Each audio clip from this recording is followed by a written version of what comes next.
Salut les makers, j'espère que vous vous portez bien. Alors ça y est, enfin, je vais vous montrer ma nouvelle machine. Dans cette première vidéo, je vais la déballer, je vais la monter, je vais vous montrer comment l'installer et les premiers tests que j'ai pu faire avec, les pour et les contre, en espérant que le sujet va vous intéresser autant que pour l'impression 3D, car oui, cette fois-ci, c'est pas une imprimante 3D.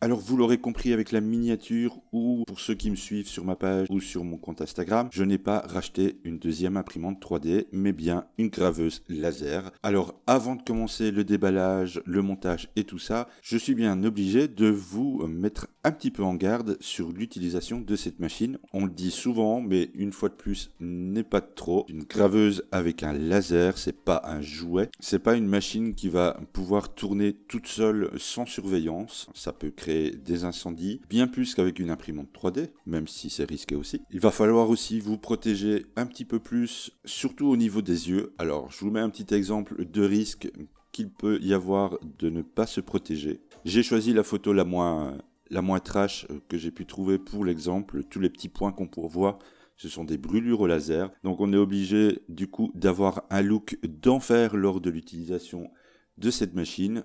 Et avant qu'on se commence, voilà la tête que j'ai avec les lunettes de protection pour le laser.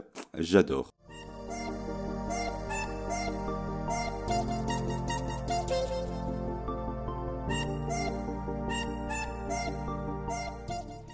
Alors voyons voir ce qu'il y a à l'intérieur.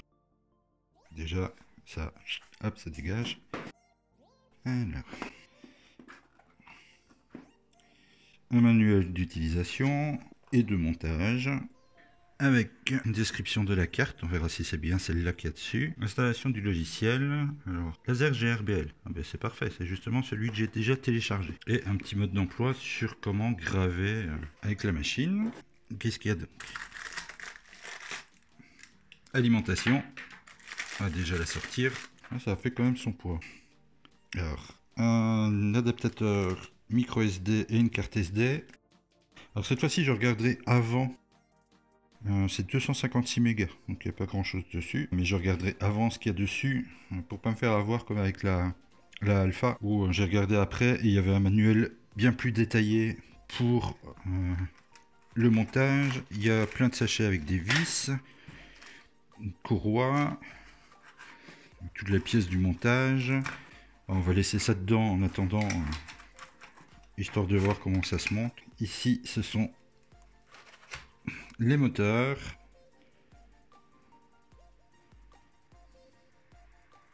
Tout le câblage électrique. La carte. Donc on regardera un peu plus en détail ce qu'il y a dessus.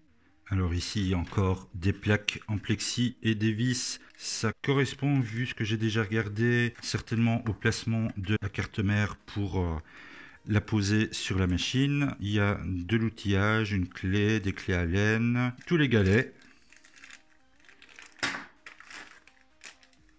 Et le câble USB. Ici, évidemment, on a ce qui nous intéresse le plus, c'est le laser. Qui est, hop, si on le met comme ceci, donc en 12 volts et B2500, c'est la référence pour le 2500 mW par défaut fourni avec cette machine. Une belle paire de lunettes, alors elles sont bleues. Je les vois toujours en vert en général, mais là elles sont bleues.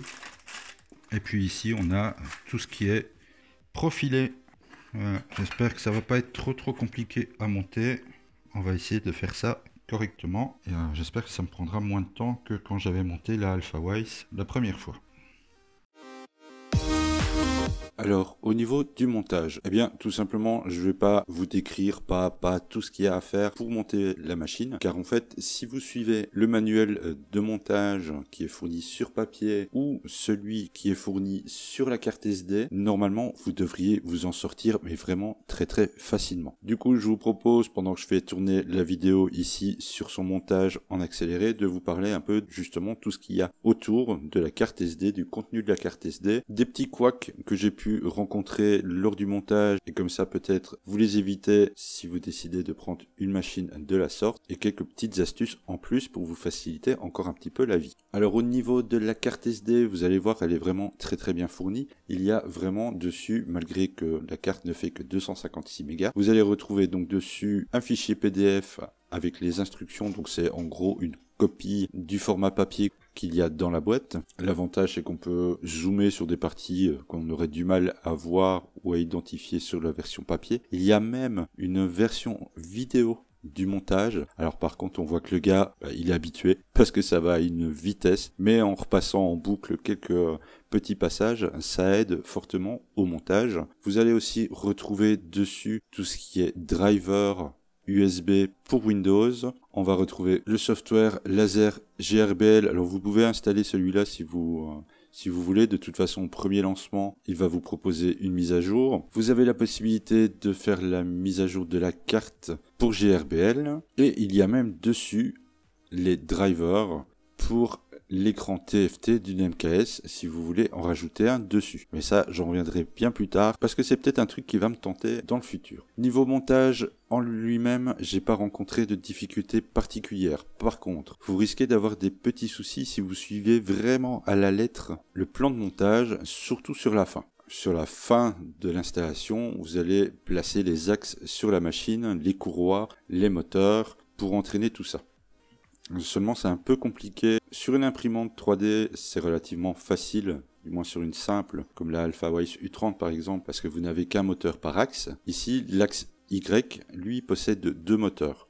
Alors c'est un peu difficile quand on va devoir les paramétrer, de les synchroniser correctement, ou du moins de trouver la bonne tension des courroies. Dans le manuel d'instruction, on voit qu'il propose de fixer les 2 moteurs à l'axe X, et seulement de glisser à ce moment-là le chariot sur le cadre de la machine. Honnêtement, j'ai fait comme ça au tout début, mais si vous voulez gagner un peu de temps, ne le faites pas vraiment. L'axe X, gardez-le de côté et placez simplement les 2 moteurs de chaque côté. Et pour la tension des courroies, quand vous allez la déplacer avec le logiciel, vous branchez un moteur après l'autre pour pouvoir tendre les courroies correctement, car les 2 en même temps, c'est vraiment pénible de trouver le bon réglage. J'ai passé pas mal de temps là-dessus et j'ai franchement fini par faire de cette manière-là. Autre chose aussi, c'est que les pieds qui sont fournis avec sont relativement petits. Et si on suit la procédure, lors du placement de la carte mère à l'arrière, l'alimentation et le port USB se retrouvent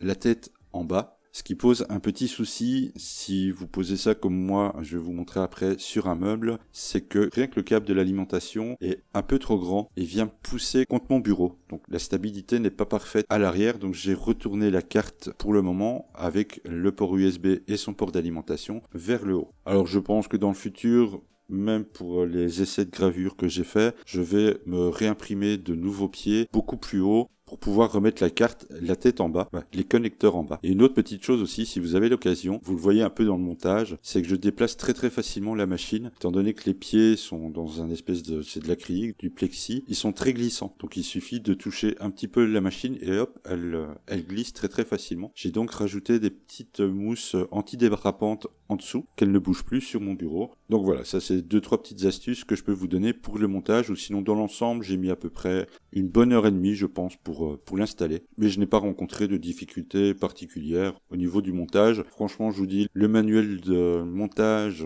papier, vidéo et PDF vous aide énormément pour vous faciliter le travail. Alors, dernière partie, on va installer la machine sur notre PC. Elle est installée, elle est connectée par le câble USB, elle est alimentée. Vous trouverez, comme je vous ai dit précédemment, sur la carte SD, tout le nécessaire pour la faire fonctionner. Vous avez ici le fichier qui vous permet d'installer les drivers USB de la machine. Et dans Software, vous allez trouver un dossier avec Laser GRBL. Alors vous pouvez installer celui qui est fourni sur la carte SD ou vous rendre directement sur Google et télécharger dans Download la dernière version en cours. Alors de toute façon, même si vous passez encore une fois par la SD, dès que le soft va se lancer, il va vous proposer, si c'est le cas, une mise à jour. Une fois que ça s'est fait, vous lancez le logiciel, ça ressemble à peu près à ceci. Vous allez pouvoir choisir ici le port de communication avec votre imprimante.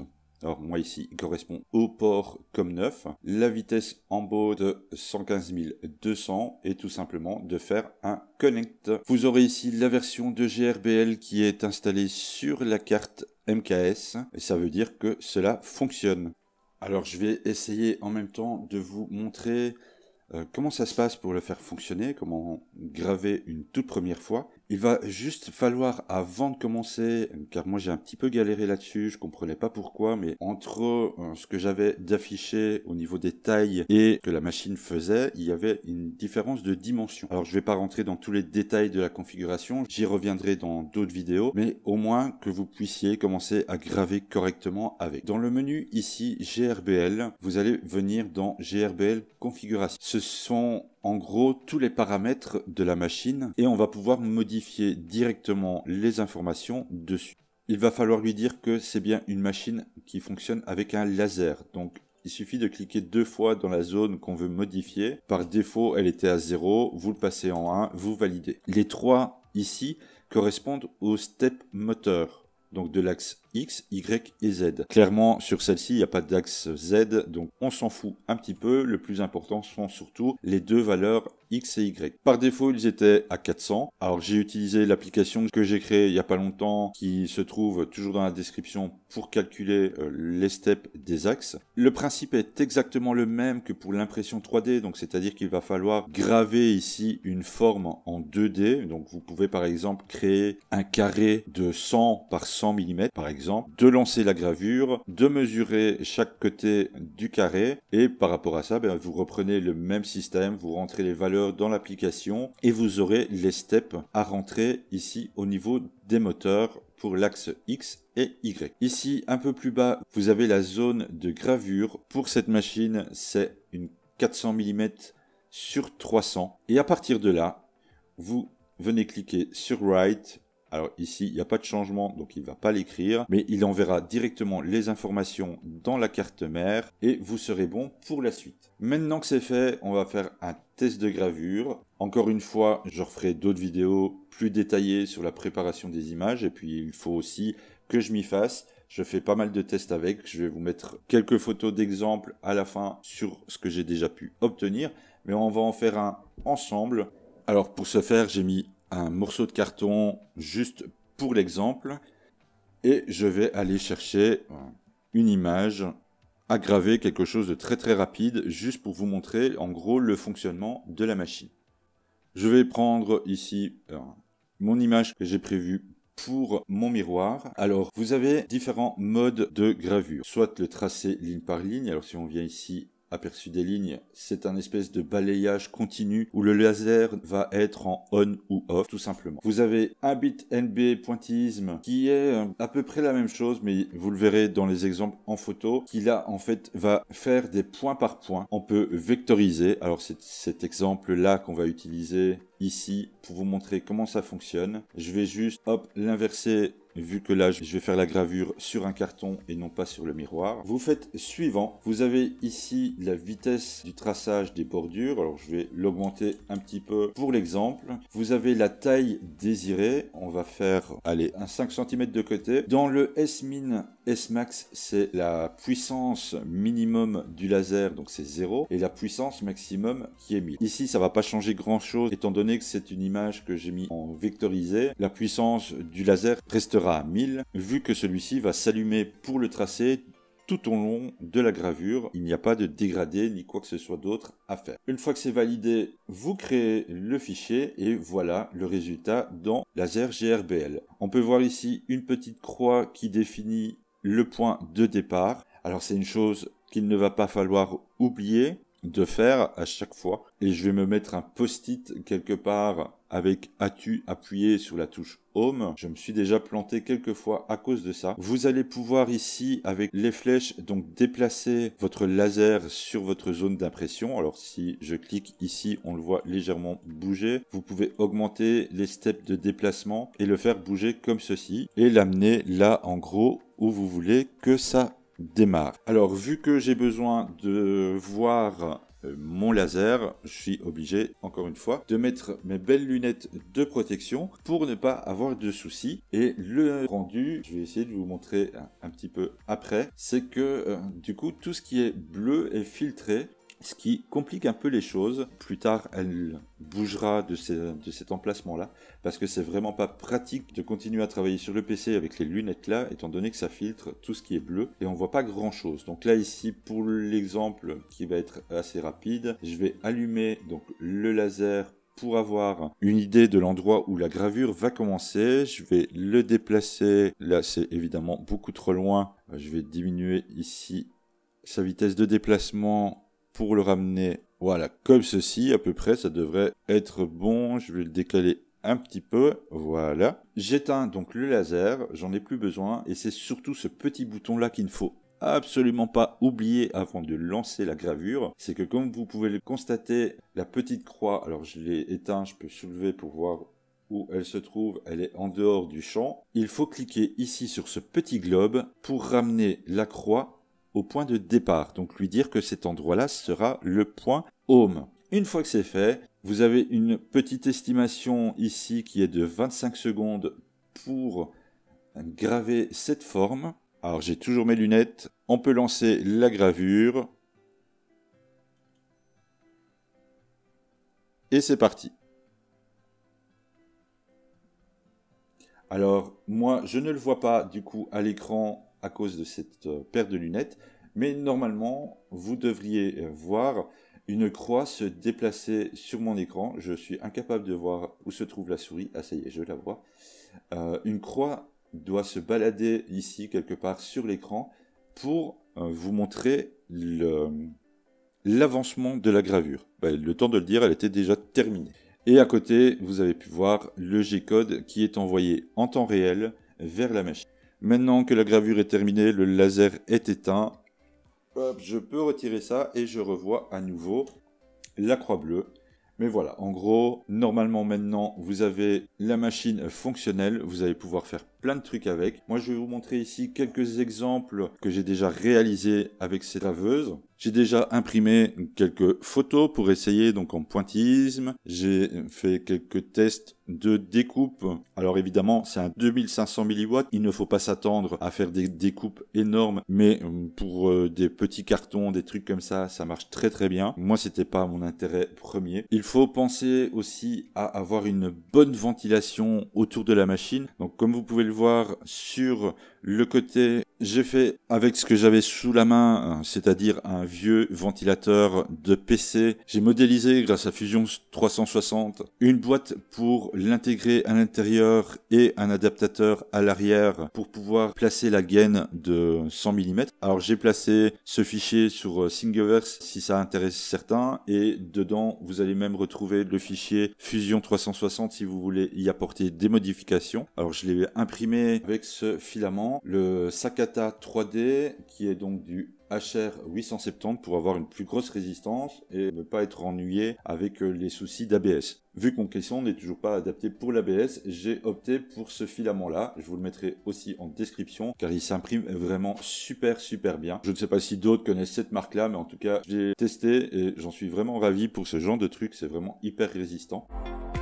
Et pour terminer cette machine, qu'est-ce que j'en pense? Pourquoi j'ai choisi ce modèle-là au lieu d'une autre, comme la AlphaWays C10 par exemple, qu'on voit un peu partout pour le moment? Déjà pour le prix, honnêtement pour le prix, par rapport à sa taille, par rapport à mes besoins du moment. Je me suis dit que pour me lancer dans la gravure laser, c'était un très bon compromis. J'avais pas envie de quelque chose de trop petit. C'est un des inconvénients que je trouve principalement à la AlphaWays C10. Je trouve que la zone pour graver, pour travailler avec est relativement petit.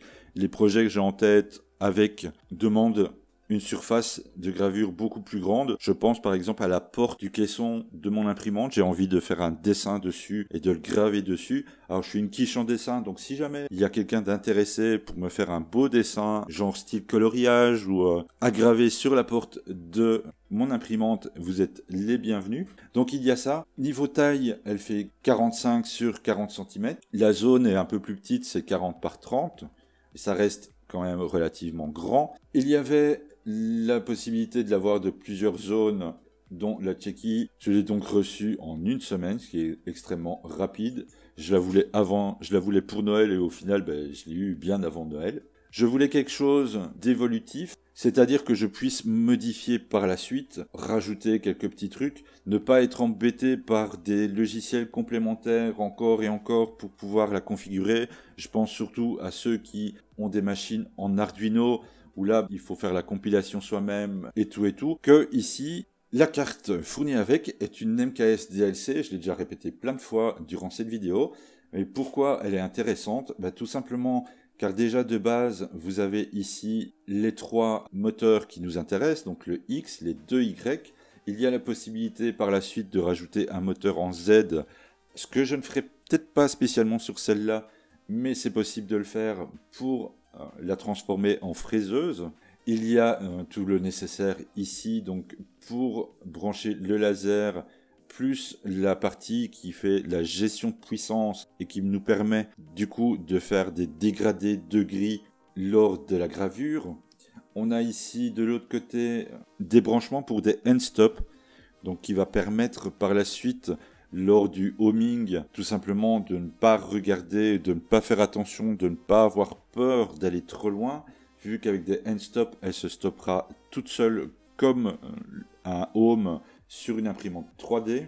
Il y a ici l'auxiliaire 1 qui va permettre de brancher un écran TFT avec un lecteur de carte SD qui va certainement pas tarder à arriver parce que ça c'est un truc qui m'intéresse énormément et qui va complètement la rendre indépendante de mon PC. Donc je pourrais surtout dans un premier temps la déplacer dans un autre endroit où je n'aurai plus de reflet au niveau du laser. Et bien entendu, il y a la possibilité par la suite de changer le bloc laser pour passer à quelque chose de bien plus puissant et pourquoi pas d'attaquer des découpes bien plus importantes au niveau de l'épaisseur et des matériaux. À côté de ça, il y a quand même des petites choses que je n'aime pas sur cette machine. En continuant de parler de la carte mère, c'est qu'il n'y a pas d'interrupteur qui permet de faire un on-off. Il va falloir que je modifie peut-être le bloc d'alimentation pour rajouter un petit interrupteur dessus ou une prise connectée pour pouvoir l'allumer et l'éteindre facilement.